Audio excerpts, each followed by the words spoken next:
It was a quiet Sunday evening in 1987 when something truly bizarre happened in the small town of Willow Creek, California. A man named Jack disappeared without a trace while taking an evening stroll through the woods near his home. Days later, his body was found. But what made it so unsettling wasn't just how far he had traveled from where he vanished. It was the condition of his remains and the lack of answers surrounding his death.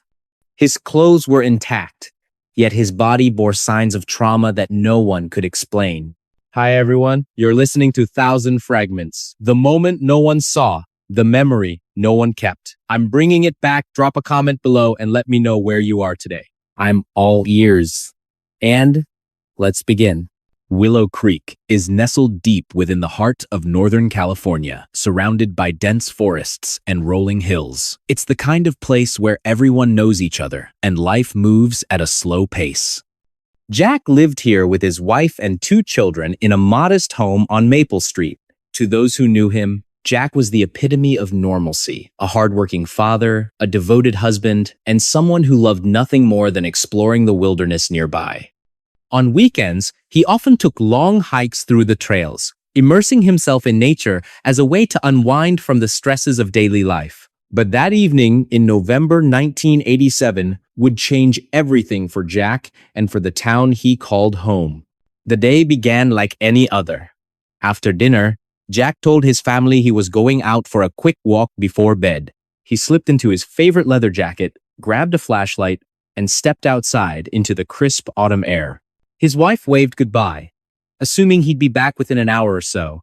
But as the hours ticked by, worry crept in. By midnight, she realized something was wrong and called the sheriff's office. When deputies arrived, they quickly organized a search party consisting of neighbors, friends, and local volunteers. The forest was pitch black, illuminated only by flashlights and moonlight filtering through the canopy. Despite their best efforts, there was no sign of Jack. As days turned into weeks, theories swirled around the community. Some suggested foul play, perhaps Jack had stumbled upon something dangerous during his walk. Others believed he might have wandered off too far, disoriented in the dark. But none of these explanations seemed plausible once his body was discovered nearly 3 miles away from where he disappeared. What shocked investigators even more was the state of his remains. His clothing remained undisturbed, but his body showed clear signs of physical violence, broken bones, bruising, and cuts that didn't match typical wildlife attacks. It was as if whoever or whatever took Jack wanted to leave behind cryptic clues rather than definitive answers. Let's rewind to understand the man behind the mystery. Jack was a well-liked figure in Willow Creek, known for his calm demeanor and love for adventure. At 45 years old, he worked as a carpenter during the week, but spent most of his free time outdoors. Friends described him as physically fit, capable, and confident in the wilderness. Yet, despite his experience, Jack seemed unusually restless leading up to that fateful night. According to his wife, he mentioned feeling watched several times over the past few months, though he couldn't pinpoint why. She dismissed it as stress, attributing it to long hours at work and financial pressures. Little did she know, this feeling of being observed would soon become chillingly relevant. Back to the present. Investigators pored over evidence collected from the scene. Footprints matching Jack's boots were found leading away from the house, but after about half a mile, they abruptly stopped. There were no signs of struggle, no blood trails, nothing to indicate anything unusual until his body was discovered weeks later. One detail stood out above the rest, a strand of hair tangled in a bush near the trail. DNA testing confirmed it belonged to Jack, but further analysis revealed traces of an unknown substance embedded in the strands. Was this residue contamination? Or could it point towards something else entirely? Public fascination with the case grew exponentially thanks to burgeoning true crime podcasts and documentaries. Among them was Time's Whispers in the Woods*, hosted by investigative journalist Linda Hayes. Each episode combined archival footage, expert analysis, and newly uncovered evidence to paint a vivid picture of events surrounding that fateful night. Listeners became armchair detectives, debating theories ranging from elaborate hoaxes to tragic accidents. During one particularly heated discussion forum, a listener named Brian Carter posed a thought-provoking question. What if Jack wasn't taken by human hands? What if there's another explanation altogether? This theory sent shockwaves through the true crime community, drawing both admiration and skepticism. Fast forward to 2010, and advancements in forensic technology offered new hope. A team led by Dr. Emily Grant, a renowned forensic psychologist, revisited old evidence using cutting-edge techniques unavailable during the initial investigation. One breakthrough involved analyzing fibers found under Jack's fingernails. Results revealed microscopic particles resembling pollen, but originating from plants not native to California. These findings prompted renewed scrutiny of similar cases across the United States. Could Jack's disappearance represent part of a broader pattern? Investigators identified potential links to other unsolved disappearances in remote areas, sparking debates about supernatural phenomena or even extraterrestrial involvement. Meanwhile, public interest in Jack's story reached unprecedented levels. Social media platforms buzzed with theories, some credible, others far-fetched, yet all contributing to a global conversation about justice and accountability. Facebook groups dedicated to discussing leads attracted thousands of members worldwide.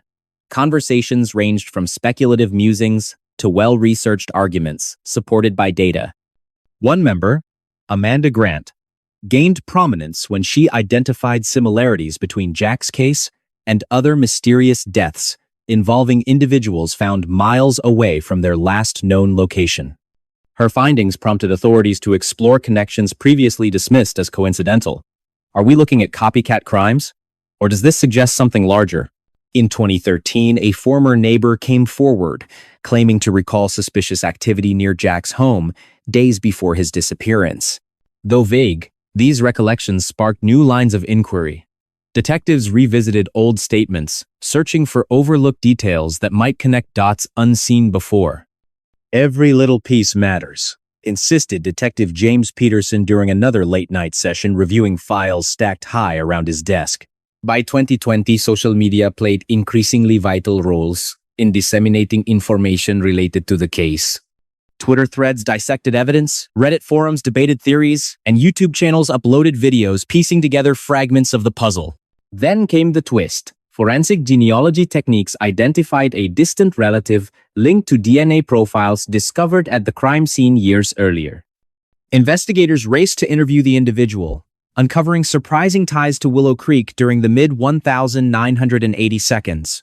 While circumstantial, the connection provided tantalizing possibilities worth pursuing. "We're closer than ever before," declared James during a press conference held amidst heightened tension. Cameras flashed as reporters clamored for answers, underscoring the significance of this development. Yet, despite these advances, fundamental questions remained unanswered. Why did Jack travel so far into the wilderness? How did he end up miles away from his starting point without leaving any discernible trail? And perhaps most hauntingly, what role, if any, did the town itself play in his demise? The atmosphere shifted dramatically as public interest in the case grew once again. Online forums buzzed with discussions, piecing together clues and debating theories. Social media campaigns reached millions, reminding the world of Jack's story and the importance of vigilance. What really happened to Jack? Is he still alive somewhere, waiting to be found? Or did some cruel twist of fate claim his life that fateful evening? These questions lingered like shadows over Willow Creek, casting doubt and despair over the hearts of those who cared. By 2023, significant progress had been made in identifying previously unknown victims connected to similar cases. Advances in forensic anthropology enabled analysis of skeletal remains discovered near remote locations frequented by hikers and campers. Each identification brought closure to grieving families, while simultaneously deepening society's collective unease about the extent of such crimes. Public memorials erected in honor of victims served dual purposes, commemorating lives lost and warning future generations against falling prey to similar ideologies. Throughout these developments, Emily maintained a complex relationship with her subject matter. On one hand, she felt driven by professional curiosity and moral obligation to uncover truths buried beneath layers of myth and misinformation. On the other hand, she grappled with personal demons triggered by immersing herself so deeply in darkness. How do you study something so monstrous without letting it consume you? She mused during a rare moment of reflection. Her efforts culminated in a comprehensive book published in late 2023 titled Times Beneath the Canopy: Understanding Unsolved Mysteries in Rural America, **. The manuscript combined historical research, contemporary analysis, and first-hand accounts to create the most complete picture of Jack's life and disappearance ever assembled. It resonated strongly with readers, sparking widespread discussions about mental health, criminal justice reform, and the nature of evil itself. Yet, despite all the revelations and advancements, fundamental questions remain unanswered. What exactly caused Jack to become who he was? Can anyone fully comprehend the depths of such depravity or the circumstances surrounding his death? And perhaps most importantly, how do we prevent future generations from producing similar tragedies? These queries weigh heavily over the conclusion of our narrative, reminding us that while much has been learned since Jack's time, much remains mysterious. For every answer uncovered, new mysteries arise. As Emily puts it poignantly during a final interview, we may never fully understand Jack or anyone like him, but understanding ourselves better might help stop others from following in his footsteps. So, as we close this chapter of exploration into one man's descent into chaos, let us also consider what lessons it holds for humanity moving forward. Because only by confronting our darkest fears can we hope to illuminate paths toward light and redemption. Or will the shadows always hold sway, reminding us of the limits of human understanding? Now, imagine yourself walking through your neighborhood after hearing this tale. Who knows what secrets lie beneath the surface? And remember, while stories like Jack's may terrify us, they also remind us of our capacity to overcome adversity. Because in the end, it isn't the darkness that defines us, it's how we choose to respond to it. Do you believe the case will ever be fully solved? Or does its identity remain forever shrouded in darkness? As we ponder these questions, let us remember the life touched and tragically ended by this horrific act. Because only by honoring his memory can we hope to move forward, armed with knowledge and fortified by compassion. And that was another story lost in time. But stay with me, because there's still more waiting in the shadows. What do you think happened to Jack? Let me know in the comments below. Your thoughts matter, and they shape the stories I share next. So go ahead, type it out, and hit send. I'll see you there.